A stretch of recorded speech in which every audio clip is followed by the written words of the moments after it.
Buenas noches a todos. En primer lugar, agradecer vuestra presencia en este acto. Uno más dentro de la agenda tan intensa que en este 350 aniversario de la Hermandad de San Pedro estamos viviendo y disfrutando. Hoy voy a ser muy breve en esta presentación. Agradecer al conferenciante Hipólito Sanchís, a su mujer Beatriz, que como buena hija de nuestro querido hermano mayor honorario, don Rafael de Alcaraz, a todos sus hijos inculcó este amor por su hermandad de San Pedro. Muchas gracias, Beatriz. Muchas gracias, Hipólito. Gracias sinceras por tu siempre disposición con la hermandad de San Pedro. Hipólito Sanchís es doctor en Historia, profesor de la Universidad CEU San Pablo.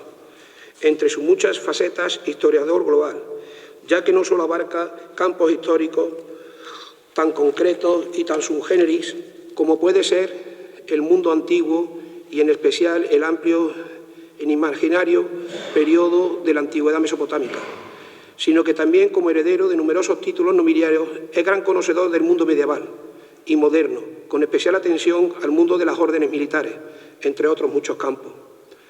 No quiero cansaros con su amplio currículum, sino simplemente agradecer ya desde este primer momento, como ya tuvimos ocasión en disfrutar anteriormente en otras actividades realizadas por la Hermandad, de contar con esta magnífica conferencia que seguramente nos hará disfrutar de sus conocimientos y de su capacidad de transmitir. Sin más, muchas gracias nuevamente, Hipólito. Tiene la palabra. Como digo, quiero agradecer al hermano mayor, a Francis, y a todos vosotros el hecho de que aceptéis tenerme aquí, que para mí es un honor poder impartir estos conocimientos, pero también con un matiz de fe, porque estos conocimientos académicos solos no tienen mucho valor, y poder estar aquí, en este escenario que no tiene igual, con la Capilla de la Virgen, con San Pedro a mi espalda, que espero que esté de acuerdo con lo que voy a decir. Por otra parte, hemos empezado este periplo, creo que fue en el 19, ¿verdad? O en la conferencia, hablando de un lugar especialmente importante para todo lo que sea San Pedro, que es la casa de San Pedro en Cafarnaún. ¿Por qué? Porque arqueológicamente, estoy hablando arqueológicamente, sabemos con toda seguridad que aquí, en Cafarnaún, vivió San Pedro. Creemos con un 95 o 96% de posibilidades de haber localizado su casa, y no solo es la casa de la suegra de San Pedro, tal y como nos cuenta los evangelios, sino también fue una casa donde Jesús se alojó. Incluso creemos saber cuál pudo ser la habitación, porque estaba llena de grafitis de cristianos dando gracias a Dios. Bien, para comenzar, cómo no, me tengo que referir un poco a la arqueología bíblica. Bien, todo el mundo conoce lo que es la arqueología, ¿verdad? Digamos, los arqueólogos somos basureros de lujo. ¿Qué quiero decir? Que estudiamos al hombre a través de sus restos materiales. Los restos materiales que a veces es directamente basura. Pero el caso es que la arqueología es una disciplina limitada por cuanto se limita a lo material, y también es importante conocer que la arqueología no estudia personas. Es muy difícil encontrar rastros de una persona determinada desde el punto de vista arqueológico, sino que lo que estudia son sociedades. Pero hay excepciones. Hay excepciones, y dentro de lo que conocemos la arqueología bíblica, por ejemplo, hay excepciones muy importantes. Aquí a mi izquierda tengo la primera. En 1986, cerca de Jerusalén, se encontró, unos arqueólogos israelíes encontraron una tumba, un hipogeo, es decir, una tumba excavada en piedra, en roca, pero bueno, la verdad es que en los alrededores de Jerusalén está lleno de tumbas similares.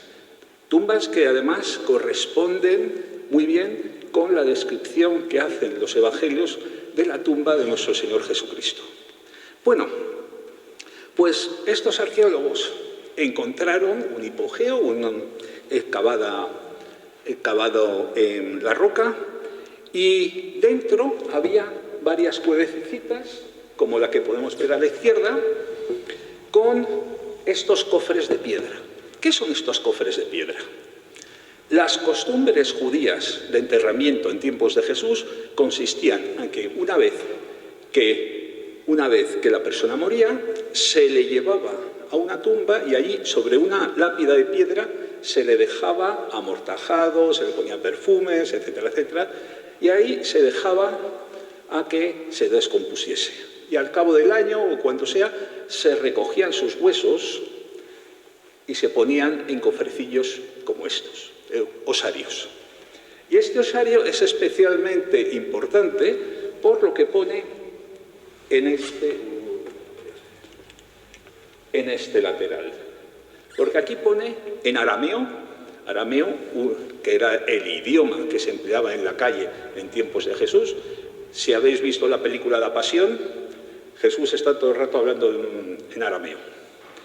Aquí pone Yosef bar Cafa, es decir, José, hijo de Caifás. Lo que nos está diciendo es que en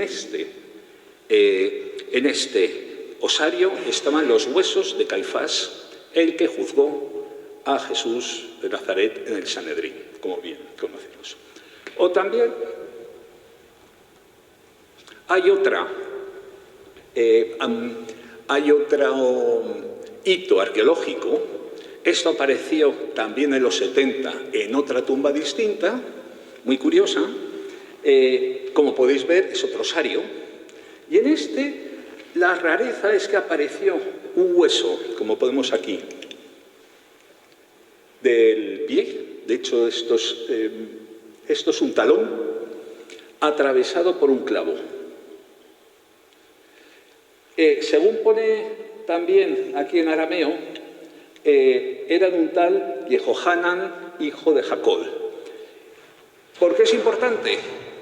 Porque a este señor, lo crucificaron y se ve perfectamente cómo le habían metido el clavo para clavarlo literalmente a la madera, de una manera similar probablemente a la que hicieron con Jesús de Nazaret. Y ya, para terminar esta ronda, para ver cosas curiosas que nos puede ayudar la arqueología bíblica, porque la arqueología bíblica nos puede ayudar en un momento dado a apuntalar nuestra fe, a contarnos más cosas y a ayudar, digamos, a expandir un poco nuestros horizontes. Si echamos, esto fue hacia 1930, había dos arqueólogos italianos trabajando en la costa de Israel, en una ciudad romana llamada Cesarea, donde dieron la vuelta a una losa que había en el circo de la ciudad y les apareció esa inscripción. Y esa inscripción es muy importante, porque si más o menos se ve, aquí se puede leer Tiberium, ¿verdad? ¿Podéis leer? Bien. Pero más importante es lo que pone aquí abajo. ¿Alguien lo puede leer? Pilatus. Era una inscripción que dedicaba el gobernador o el procurador de Judea, Poncio Pilato, a el emperador Tiberio. Bien, estos son unos pequeños ejemplos de lo que nos puede ayudar la arqueología bíblica. Y ahora vamos ya a profundizar un poco. Y para eso tenemos que irnos a la Palestina de tiempos de nuestro Señor Jesucristo y a un mundo mucho más parecido al nuestro.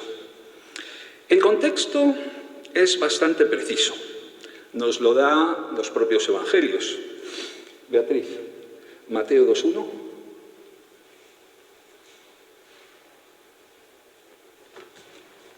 Nacido Jesús en Belén de Judea, en tiempos del rey Herodes, unos magos que venían del oriente se presentaron en Jerusalén.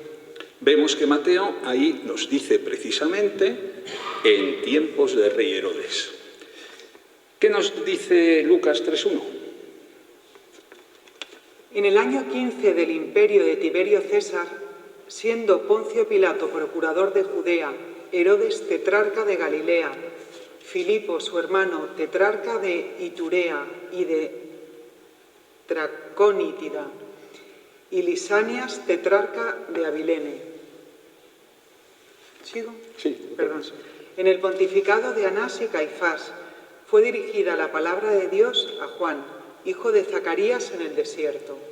Aquí Lucas nos está diciendo cuándo comienza la vida pública de Jesús.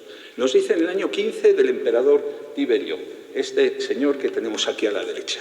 Nos dice además otros gobernantes que había por la zona, todos bajo férula romana. No nos engañemos que a pesar de que habla de tetrarcas y de gobernantes, los que mandaban aquí eran claramente los romanos.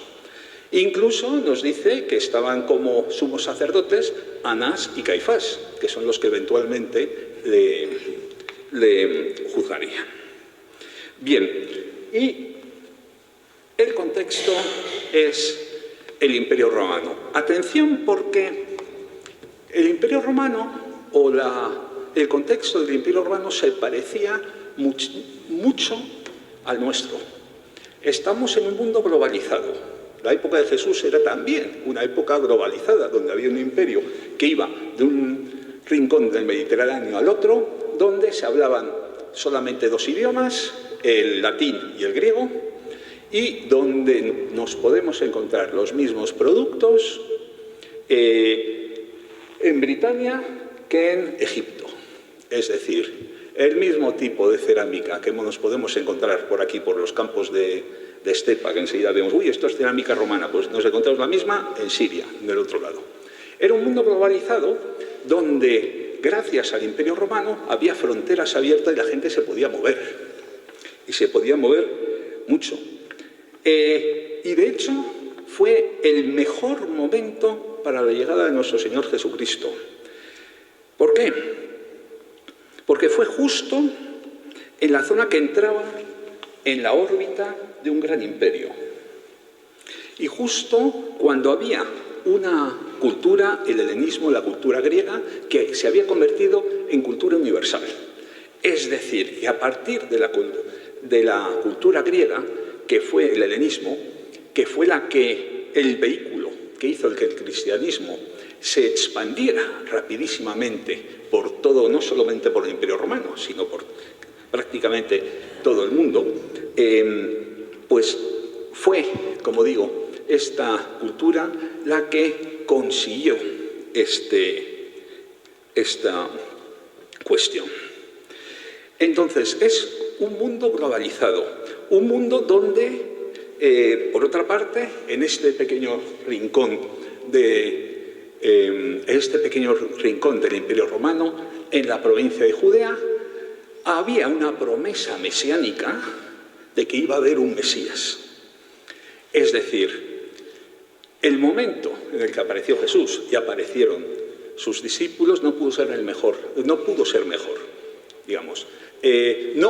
Si hubiera venido Jesús antes o después, no hubiera sido lo mismo. Por tanto, podemos decir que Dios realmente lo hizo bien, calculando los momentos. Bien, en el momento del nacimiento de Jesús reinaba el famoso Herodes, que todo el mundo hemos oído hablar de Herodes, ¿verdad? ¿Qué hacía Herodes como rey?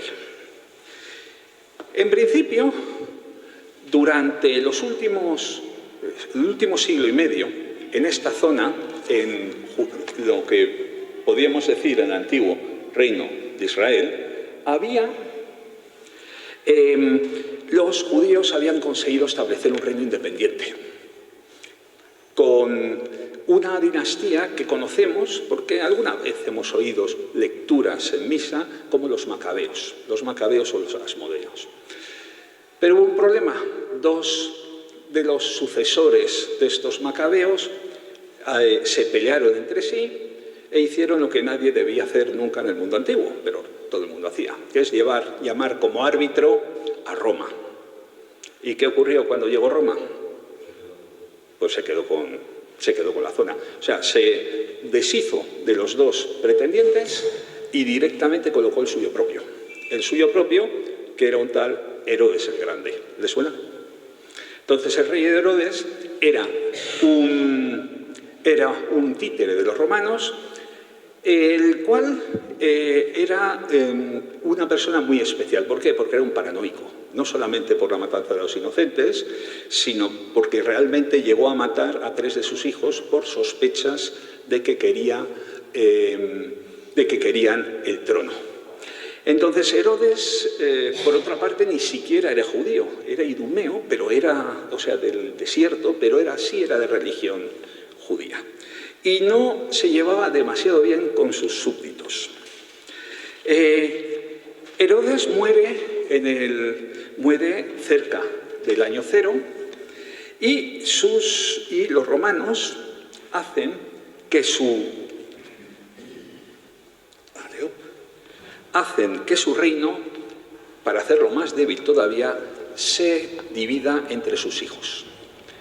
Por eso en los evangelios aparecen reyes como o tetrarcas, que llaman tetrarcas, gobernador de una cuarta parte, significa el término, como Herodes Antipas, como Arquelao, como Filipo, eran hijos de Herodes que heredan una partecita del reino.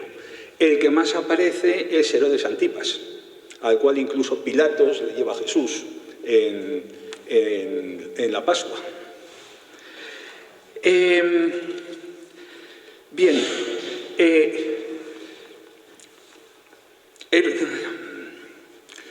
vamos a continuar. Y ahora hay que explicar también una cosa muy importante. Los judíos vivían en una zona que conocemos como Judea, que aquí se ve muy bien, ¿verdad?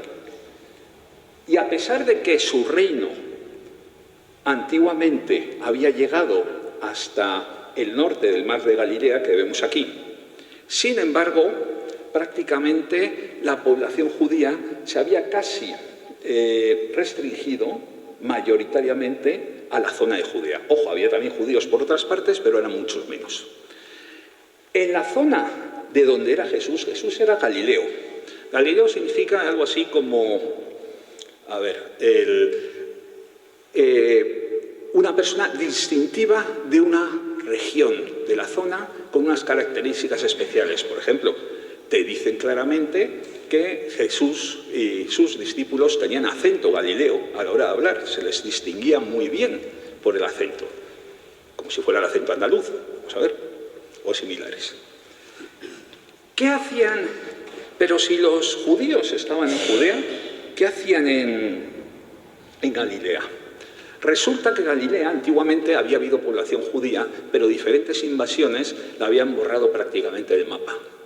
Y a partir más o menos del 150 a.C., los judíos de Judea empiezan a recolonizar lo que es Galilea. Y de hecho, esa es la razón por lo que San José, ¿de dónde viene la familia de San José? De Belén, ¿verdad? De Belén, de Judá, que está aquí abajo. ¿Qué había hecho y qué hacía en Nazaret? Pues había emigrado, como muchísimos otros judíos, porque la Galilea estaba más despoblada y era relativamente rica. Era una zona rica y tenemos entonces que pensar que las dos zonas locales donde había más judíos eran Judea y la propia Galilea. Pero los propios judíos de Jerusalén, etcétera, decían, uy, estos tienen acento galileo, estos son galileos, con un poquitín. ¿Qué había en el medio? Pues hemos dicho que era un mundo globalizado, ¿verdad? Pues especialmente esta zona era muy globalizada, porque entre la Galilea y la Judea había un montón de ciudades que algunas eran de samaritanos. Que samaritanos, en términos madrileños diríamos que es lo que alguien del Atleti a uno de Real Madrid. O no sé si puede colar lo del Betis o... Betis-Sevilla. Es decir, era que es más o menos de la misma raza, pero eres un hereje y que está completamente equivocado. ¿Por qué? Porque los samaritanos no sacrificaban en Jerusalén, en el templo, sino sacrificaban en un monte, en el monte Garizim, y no creían exactamente lo mismo que los judíos. De ahí la parábola del buen samaritano. Jesús pone como ejemplo al samaritano porque es lo peor, entre comillas, para un judío. Pues había samaritanos, aldeas de samaritanos y ciudades de griegos. Había auténticas ciudades como las que hemos visto, como Itálica, como las que podemos ver de ruinas romanas en España. Bien.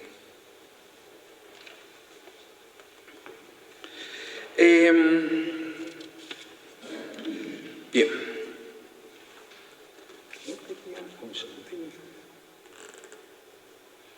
Bueno, vamos ahora a aproximarnos a la Jerusalén que conoció Pedro. Porque Pedro era galileo, era de Betsaida, una ciudad que estaba al norte del lago de Cafarnaúm, aunque cuando conoció a Jesús,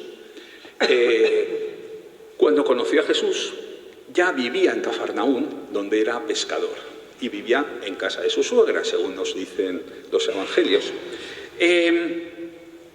Eventualmente, Pedro, después de la resurrección de nuestro Señor, termina en Jerusalén y va a residir mucho tiempo en Jerusalén. Incluso creemos saber dónde. O por lo menos hay ciertas hipótesis. Hasta que eventualmente comienza sus predicaciones, reside un tiempo en Antioquía y termina, como bien sabéis, en Roma, donde estará con un 99% de posibilidades sus restos y su tumba. Vale, pues, ¿cómo era entonces la Jerusalén que conoció San Pedro?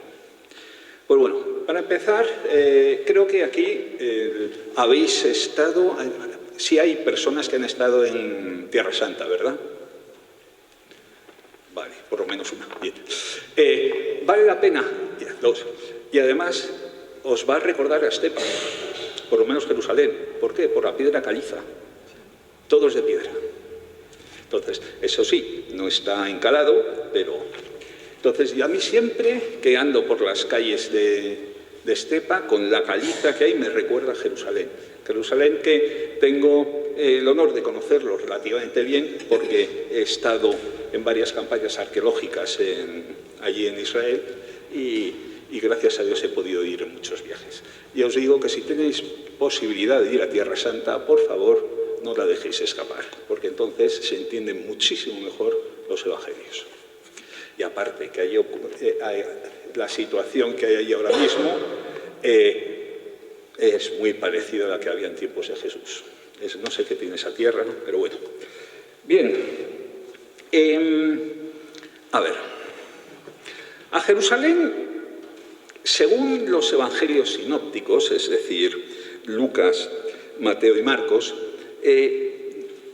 parecen decir que Jesús solo fue a Jerusalén la última semana, aunque realmente sí había estado más, había estado en la presentación, había estado cuando se perdió en el templo, etcétera, porque Jerusalén era un sitio muy especial para los judíos, por cuanto ahí tenían el único templo.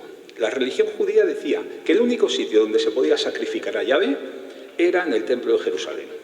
Ojo, en todos los pueblos y aldeas de los judíos había sitios donde se reunían, que llamamos sinagogas, donde se reunían a leer la palabra de Dios, o sea, para leer la Torá, la Biblia. Pero no eran templos. Y la costumbre es que todas las Pascuas, todo judío que podía, se iba a celebrarla a Jerusalén. La Pascua para los judíos era la celebración culmen. ¿Por qué? Porque el hecho central de la religión judía es que Yahvé, Dios, les sacó y les liberó personalmente entrando en la historia de Egipto. Y ese es el hecho central.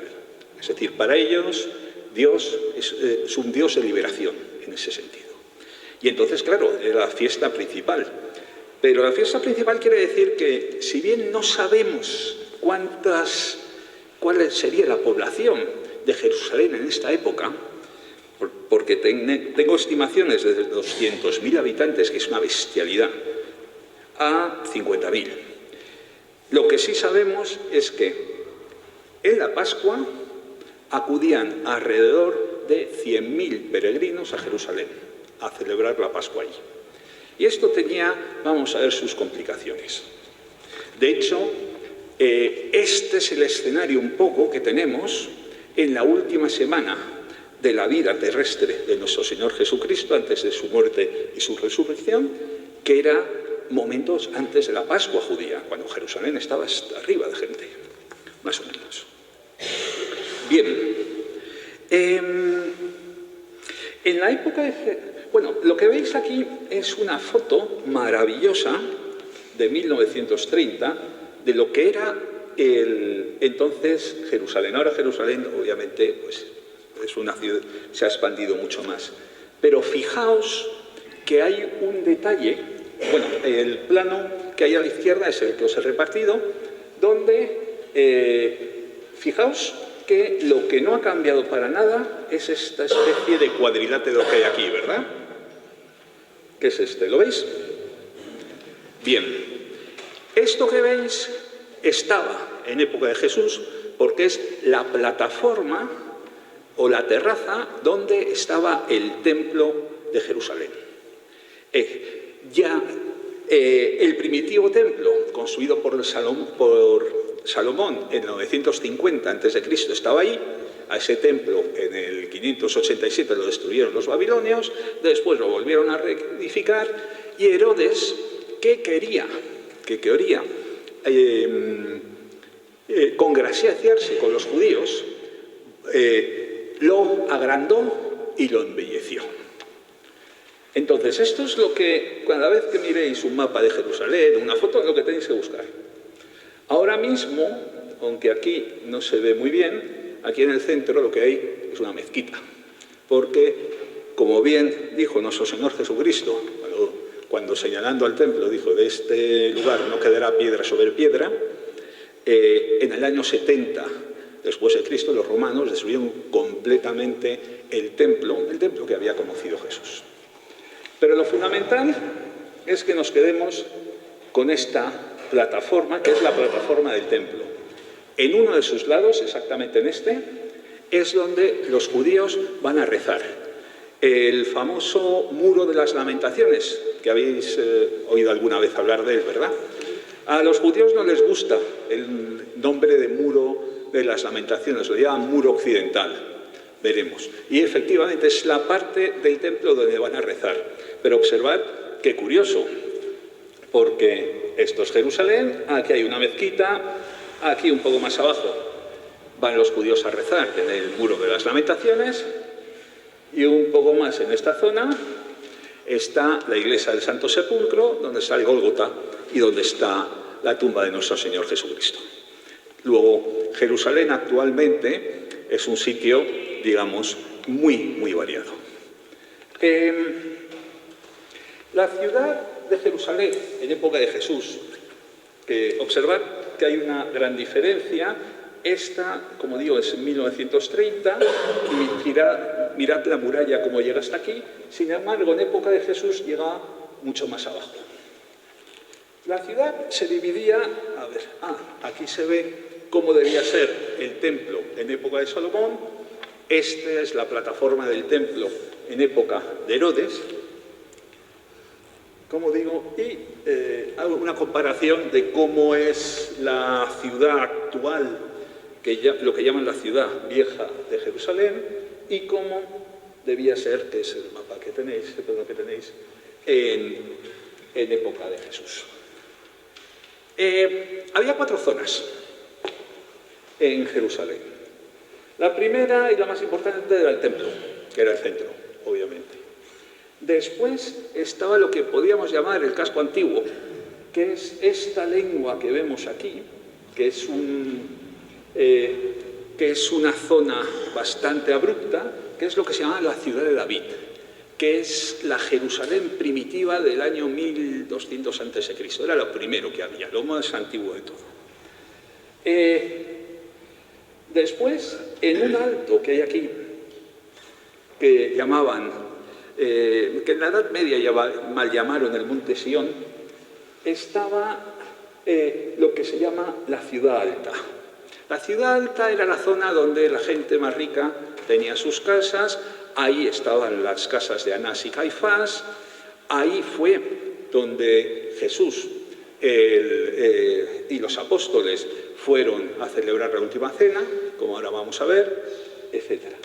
Y después una ampliación reciente que había habido, porque la época de Herodes fue relativamente próspera, hubo una ampliación al norte, que es lo que se llama la ciudad nueva.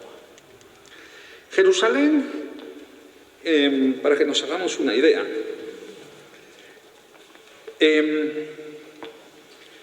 está a unos 760 metros sobre el nivel del mar, y la altura y el monte más cercano que tiene es el Monte de los Olivos, del cual ahora hablaremos, que está a 815 metros. Y atención, porque llueve un poco más que aquí, en Estepa, de media. Pero cuando llueve lo hace mucho más torrencialmente que aquí en España. Es decir, curiosamente, es una zona más húmeda. Especialmente la última vez que fuimos Beatriz y yo, que fue en febrero, nos llovió, pero lo increíble. Bien, para aprender cómo es Jerusalén, nos tenemos que fijar en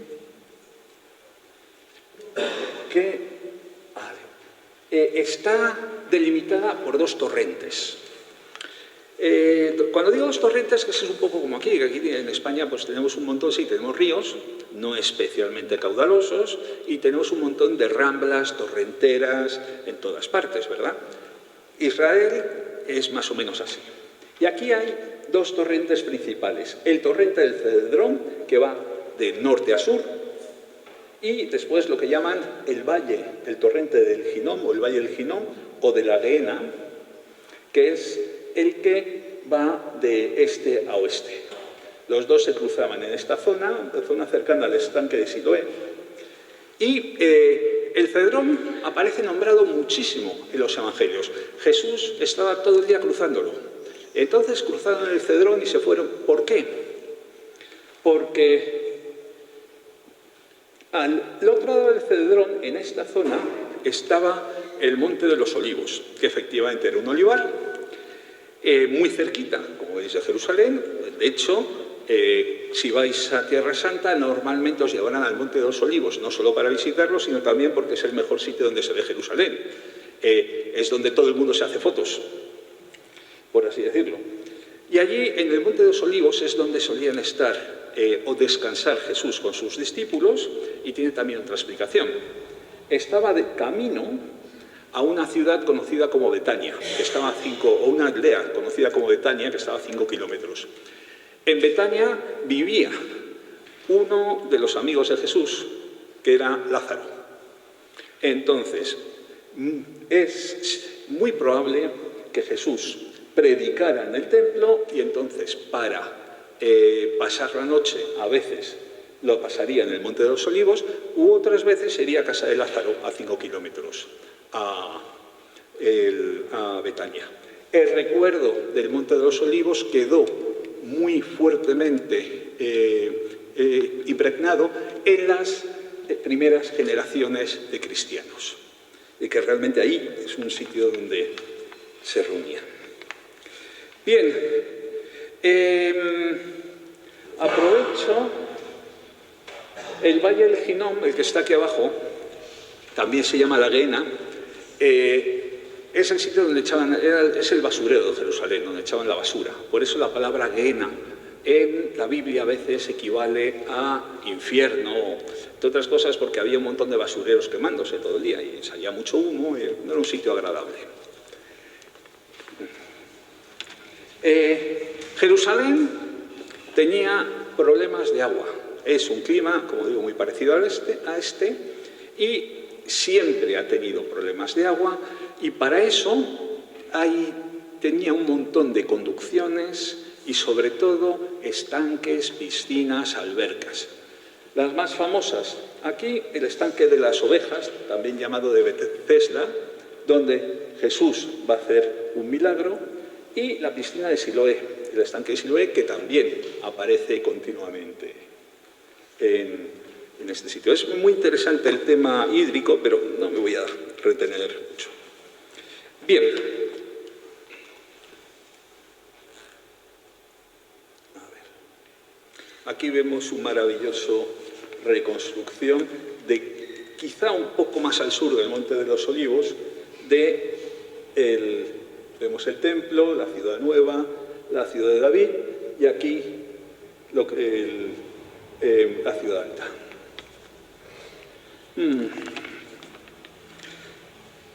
Bien,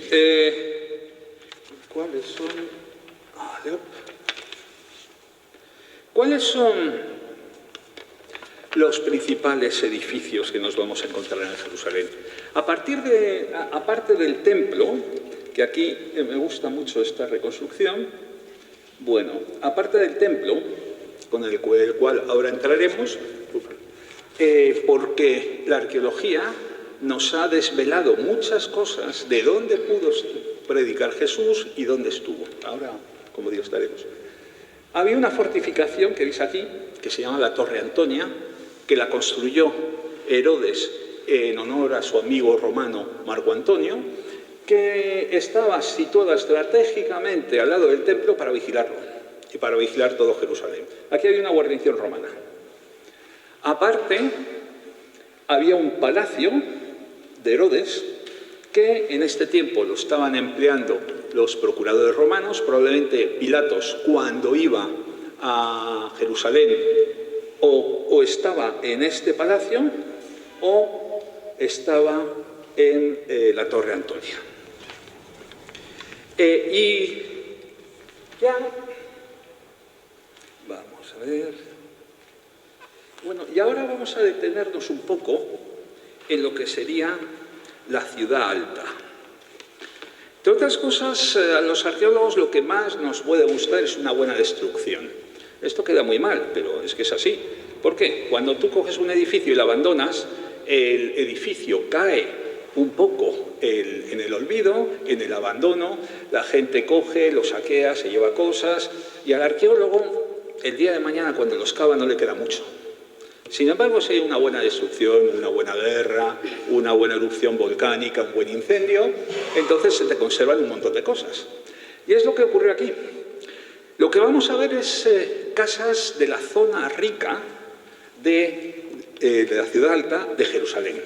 Que claro, como los romanos destruyeron la ciudad en el año 70, pues hasta cierto punto está relativamente bien conservada.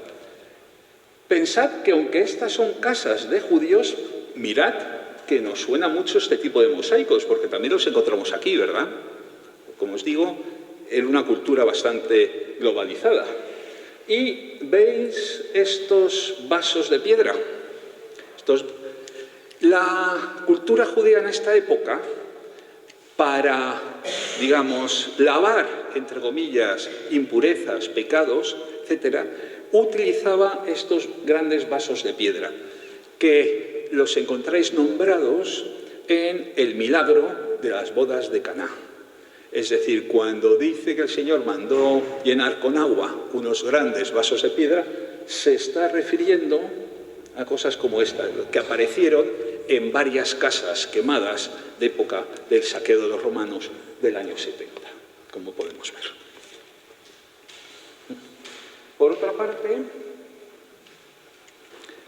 hay una curiosidad, que es que nos encontramos tanto en Jerusalén como en zonas donde ha habido población judía, nos encontramos una especie de baños excavados en roca, que en hebreo se llaman mikvaot, que servían para purificarse. Era una especie de... eran baños, pero también para hacer purificaciones rituales que manda el Antiguo Testamento. Normalmente en zonas, desde el punto de vista arqueológico, en zonas donde hay judíos nos vamos a encontrar mikvaot y en los basureros no nos vamos a encontrar cerdo. Eso es otra característica, como bien conoceréis. En la Ciudad Alta creemos que hay dos sitios fundamentales que conoció Pedro que son, en primer lugar, lo que conocemos el cenáculo.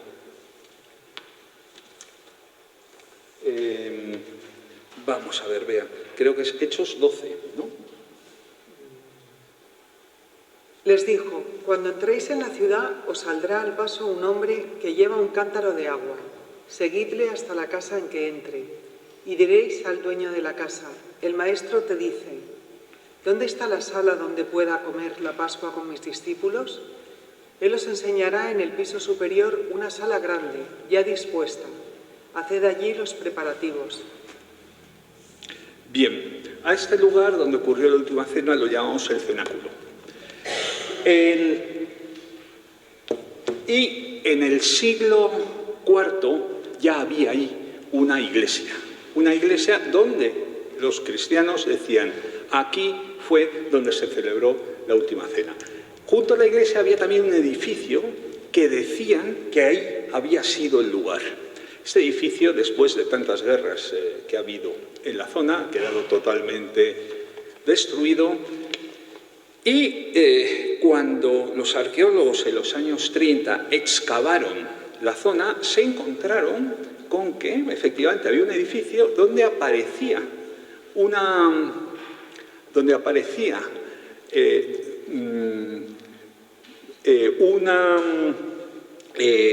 antigua, o bien una antigua sinagoga, o bien una casa, una domus ecclesiae, una casa iglesia, primeras comunidades cristianas en Jerusalén. El edificio que quedó, por cierto, se me había olvidado, es un edificio medieval. Si vemos, vamos allá. Esto es gótico, según podéis ver. Este es un edificio medieval porque obviamente lo construyeron los cruzados cuando fueran a Tierra Santa, pero sabiendo que ahí había, en un segundo piso, es donde había ocurrido la última cena, o por lo menos ahí decía la tradición. El problema es que en la planta de abajo, al encontrar esta especie de domus ecclesiae con algunos motivos de las primeras comunidades cristianas que se podían, digamos, confundir con judías, en los años 60 los judíos colocaron una sinagoga.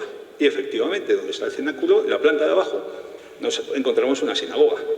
Pero lo que es peor es que en la Edad Media lo que hicieron los gobernantes musulmanes fue echar a los franciscanos de aquí y convertir, como podéis ver, a la parte de arriba en mezquita. Entonces, si vamos a ver, nos encontraremos la curiosidad de que si vamos a ver el cenáculo, en la parte de abajo hay una sinagoga judía y en la parte de arriba una mezquita musulmana. Bien. Este lugar tiene especial relevancia por lo siguiente. Vamos a la siguiente cita, veas.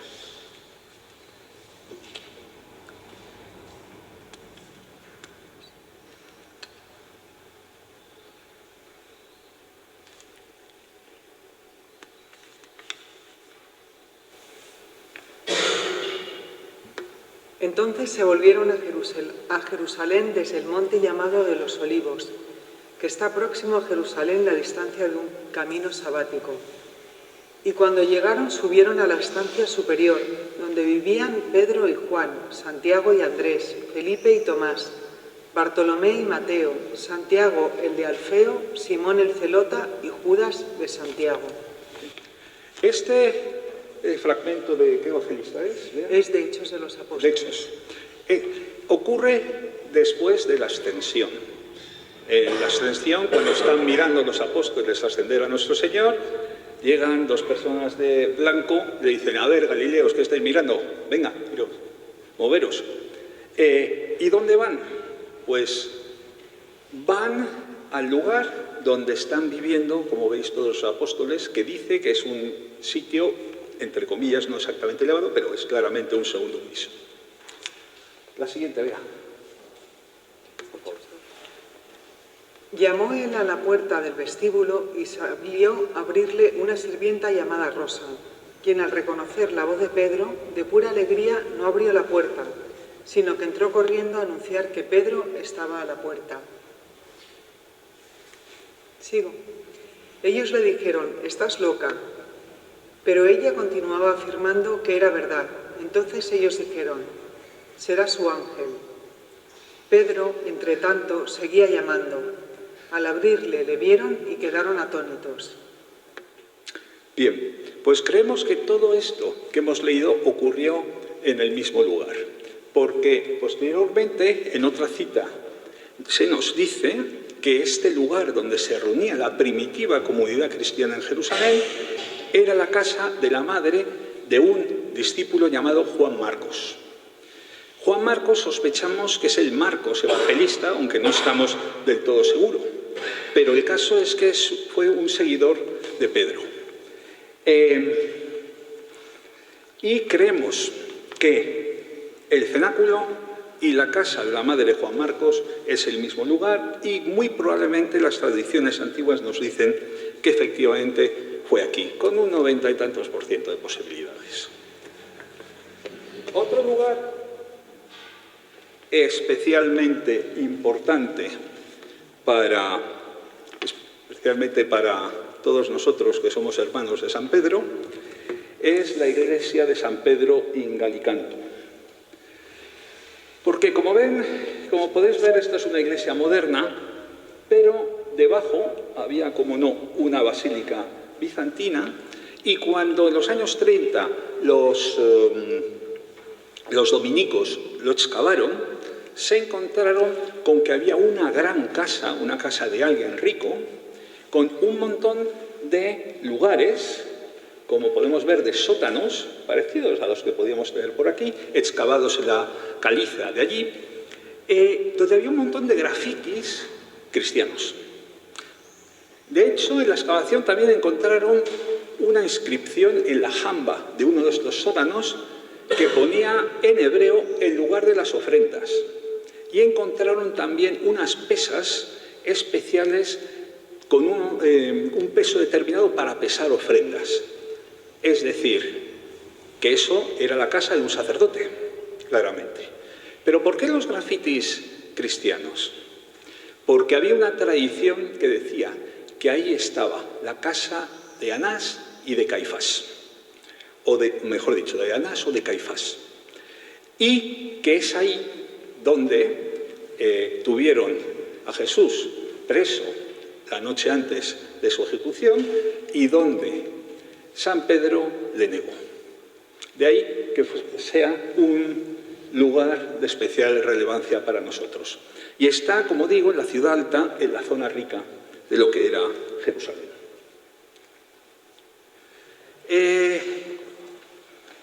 Al lado de la iglesia de San Pedro Gallicantum están estas escaleras que llevan desde lo que probablemente fue la casa de Caifás hasta la piscina de Siloé. Y son especialmente importantes, por lo menos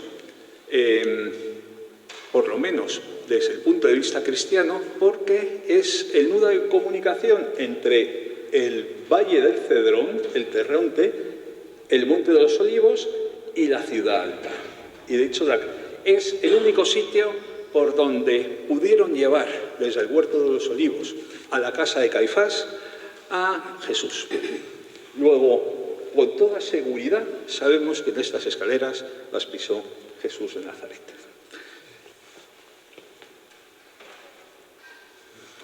Vamos ahora al templo. Este templo estaba muy reconstruido por, como digo, Herodes. Tenemos un montón de fuentes literarias que nos nos lo describen, pero tenemos problemas para investigarlo. Tenemos el primer problema, que ahora lo que hay encima plantado es una mezquita, la mezquita de la Roca, desde donde los musulmanes dicen que Mahoma subió al cielo. Entonces, obviamente, no es un lugar donde nos vayan a dejar excavar próximamente. De todas formas, poco vamos a encontrar allí porque en su día fue totalmente arrasado por los romanos. Eventualmente hay una iglesia y después, a partir del 700, con la conquista musulmana, pues terminaron los califas haciendo una mezquita, como hemos visto. Bien, Herodes amplió la plataforma que hemos visto del templo y, de hecho, por dentro tiene muchas zonas absolutamente huecas que serían muy curiosas de ver si no fuera porque normalmente no te dejan. Hay algunas zonas subterráneas que la controla el Estado de Israel por aquí, que sí se pueden visitar, pero el resto está controlada por una fundación musulmana, que es la que controla las mezquitas, y no hay manera.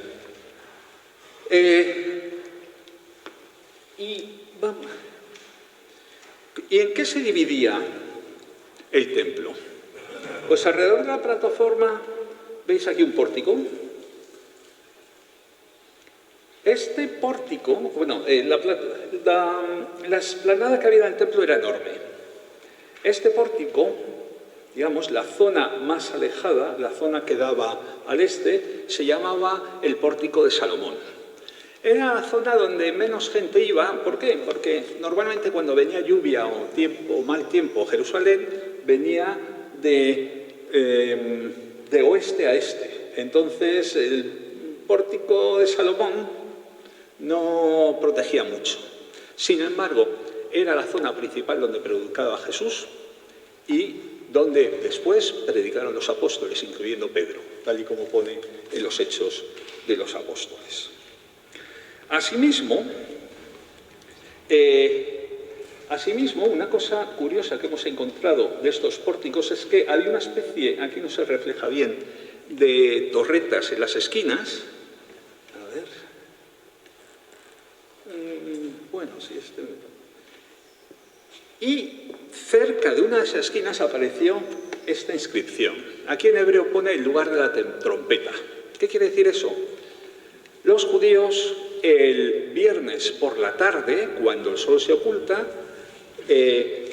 tocan un tipo de trompeta que llaman el shofar para indicar que empieza el sábado. Y claramente este lugar era una de las torretas en las que se tocaba el shofar. Pero lo más interesante, creo yo, de la zona de alrededor del templo era lo que llaman el pórtico real. Se ve aquí una especie de edificio grande, ¿no? Esta es la parte sur de la plataforma. Aquí, en esta maqueta que está en el Museo de Israel en Jerusalén, se ve mejor. Aquí había una especie de basílica enorme, o sea, un edificio gigantesco que lo llamaban el pórtico real. Y es un sitio muy importante porque, por ejemplo, ocurre Mateo 21, 12, 17.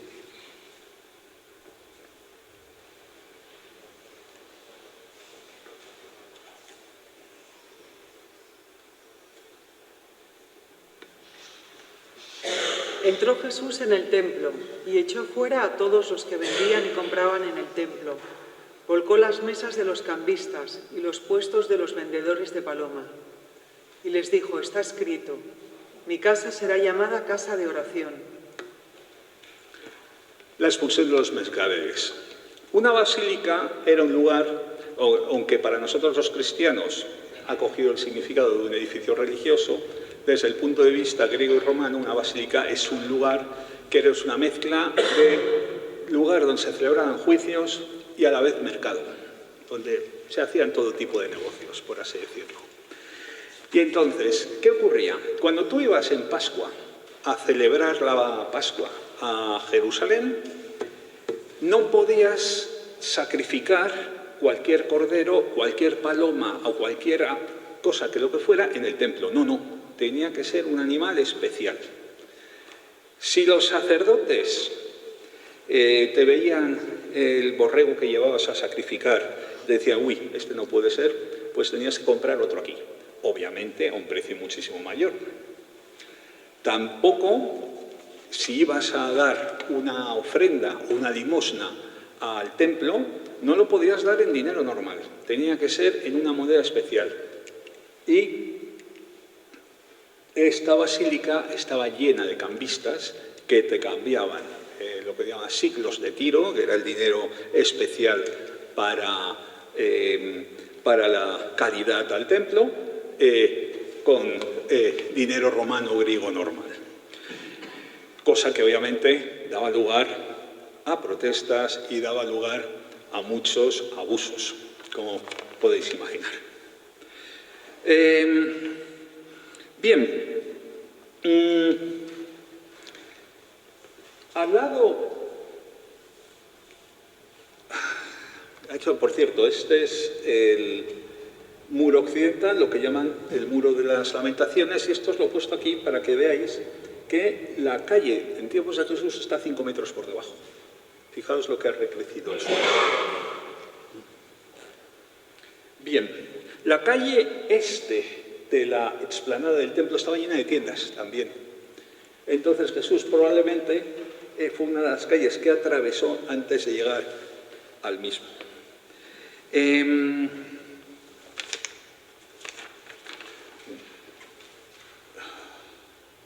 Esta es una excavación donde es la calle que había en esta zona en tiempos de Jesús. Vamos allá. Vale. El templo, la plataforma del templo tenía numerosas entradas.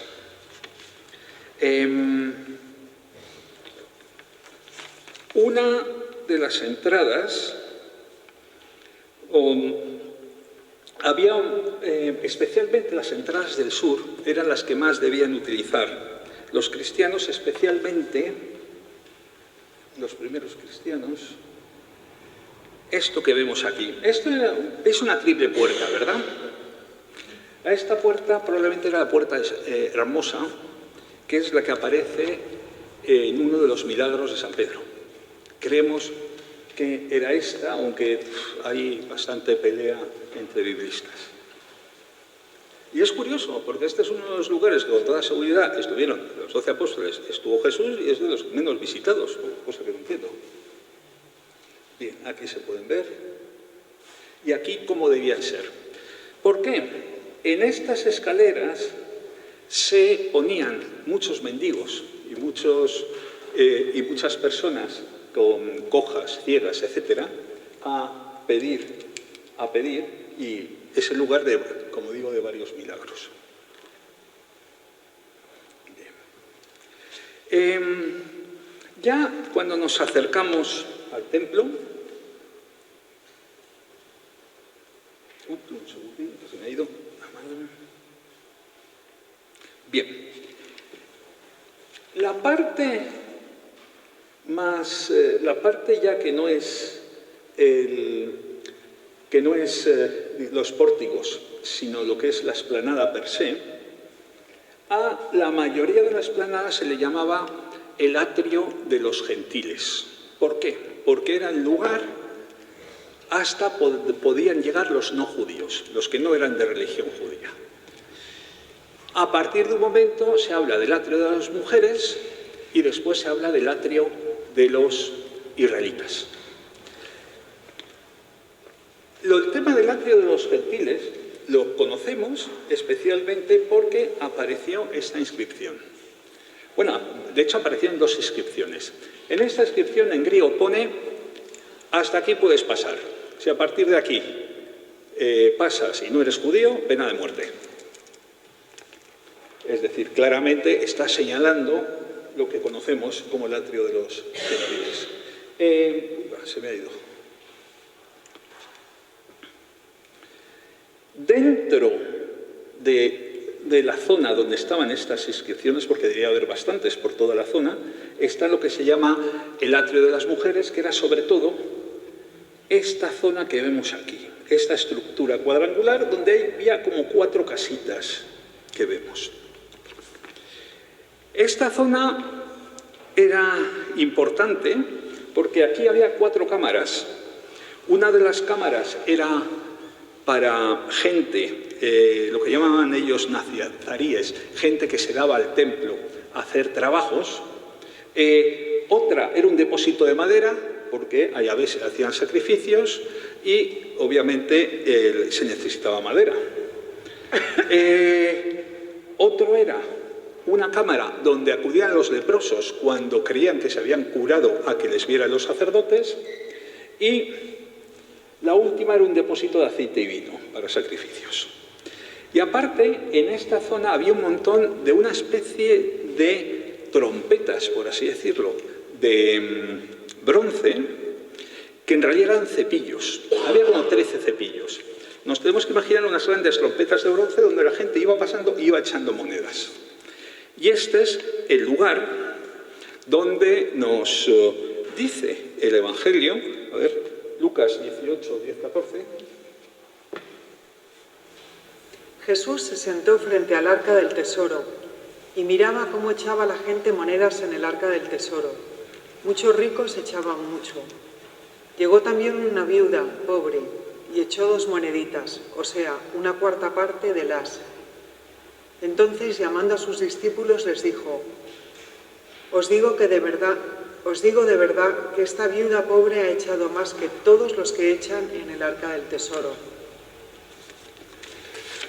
Claramente, esta escena ocurre aquí, por lo que sabemos. Después, a partir de esta puerta que llaman la puerta de Nicanor, a partir de aquí ya estaba el atrio de los israelitas. Aquí había una zona pequeña donde solo podían entrar hombres, ya mujeres no, y ya dentro del edificio per se, el templo, solo podían entrar sacerdotes. De hecho, el templo está dividido en 3 partes, una especie de atrio, el ulam, una zona que es donde los sacerdotes diariamente hacían sacrificios, sobre todo quemaban incienso y pronunciaban las bendiciones para el pueblo de Israel, y había la última habitación de todo, el Debir, el Sancta Sanctorum, donde solo entraba el sumo sacerdote, además una vez al año, y para pronunciar el nombre de Yahvé, exclusivamente. Lamentablemente de este edificio no se conserva absolutamente nada, prácticamente, como digo. Bien, entonces, vamos allá.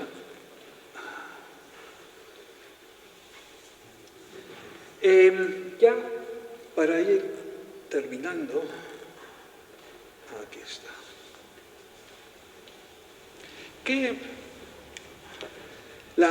¿Qué sucedió en la Pascua? Pues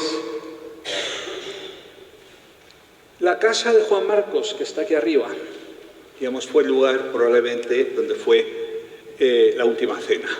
De ahí Jesús y sus discípulos fueron al Monte de los Olivos, ¿verdad? Donde fue apresado Jesús y de ahí fue llevado por las escaleras que os he dicho a casa de Caifás. Allí fue juzgado por el Sanedrín, eventualmente lo llevaron a Pilatos, pero el problema es que no sabemos muy bien dónde, si fue aquí a la Torre Antonia o fue aquí al Palacio de Herodes el Grande. De hecho, cuando se excavó la Torre Antonia, se encontró esto, debajo de un convento. Esto es un señor empedrado de época romana y precisamente si leemos a San Juan, a Jesús cuando lo llevan delante de Pilato le llevan a un lugar que llamaban el empedrado. Entonces hay sospechas de que pudiera ser este, pero no es seguro. Y ya por último, lo que sí tenemos clarísimo, pero eso será el lugar para si alguna vez, si sobrevivís a esto y queréis que vuelva, está el lugar donde fue crucificado y resucitó, que está debajo de la iglesia del Santo Sepulcro, que aquí la tenemos. Y yo creo que ya, a no ser que haya alguna pregunta, con esto ya os he hecho un buen recorrido por Jerusalén. Ya sabéis dónde pudo vivir Pedro, probablemente en casa de Juan Marcos, porque Pedro estuvo mucho tiempo después en Jerusalén predicando, y tal como parece a los Hechos de los Apóstoles. Bueno, y ya estamos. Muchísimas gracias y espero que les haya gustado.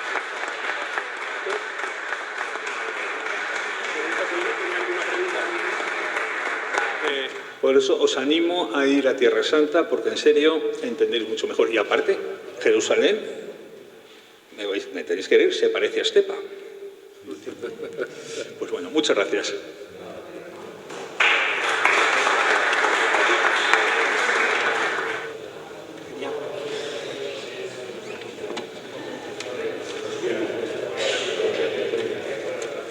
A Poli, como te he dicho en mi presentación, ha sido didáctica, creo que ha sido genial, creo que le ha gustado a todas las personas que han estado aquí, y gratificarte con este cuadro, que espero que te guste, que es del día de tu conferencia de la de San Pedro.